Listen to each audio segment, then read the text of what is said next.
Gap తీసుకోలేదు, వచ్చిందంతే అంటోంది సంయుక్త మీనన్.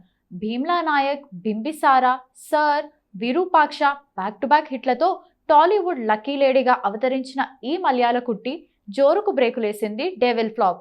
ఈ ఫ్లాప్ ఆమె కెరీర్ని పెద్దగా ప్రభావితం చేయలేదు, కానీ ఆమె కమిట్ అయిన చిత్రాలు కంప్లీట్ కాకపోవడంతోనే ఊహించని గ్యాప్ వచ్చేసింది.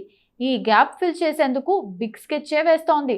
డిఫరెంట్ కాన్సెప్ట్ చిత్రాలతో ఈ ఇయర్ ఎండింగ్ నుండే ఫ్యాన్స్ కు ట్రీట్ ఇవ్వబోతోంది. అఖండ 2 వాయిదా పడింది, కానీ లేకుంటే సంయుక్త సందడి సెప్టెంబర్ నుండే స్టార్ట్ అయ్యేది. రావడం లేటేమో కానీ రావడం పక్కా అన్న బ్యూటీ డిసెంబర్ నుండి బ్యాక్ టు బ్యాక్ చిత్రాలతో పలకరించబోతోంది.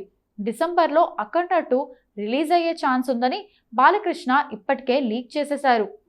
రొమాంటిక్ ఫిల్మ్ నారీ నారీ నడుమ మురారి సంక్రాంతికి రాబోతోంది. ఇవే కాకుండా తెలుగులో మరో 2-3 ఫిల్మ్స్కు కమిట్ అయింది. మైథాలజీ ఫిల్మ్ నిఖిల్ స్వయంభూ, బెల్లంకొండ సాయి శ్రీనివాస్ హైందవ, పూరి జగన్నాథ్ సేతుపతి ఫిల్మ్స్ కూడా నెక్స్ట్ ఇయరే రాబోతున్నాయి. టాలీవుడ్లో సినిమాలు చేస్తూనే ఇతర ఇండస్ట్రీలను చుట్టేస్తోంది సంయుక్త మీనన్. బాలీవుడ్లో మహారాజ్ని క్వీన్స్ ఆఫ్ క్వీన్ చేస్తోంది. ఇక ఎన్నో సంవత్సరాలుగా తెరకెక్కుతోన్న మోహన్ లాల్, జీతూ జోసెఫ్ ఫిల్మ్ రామ్ కూడా నెక్స్ట్ ఇయర్ వచ్చే ఛాన్స్ ఉంది. ఇక లోకేష్ కనకరాజ్ సినిమాటిక్ యూనివర్స్ బెన్స్ కూడా ప్రిపేర్ అవుతోంది. ఈ సినిమాలన్నీ కూడా 2026లో రిలీజ్ కానున్నాయి.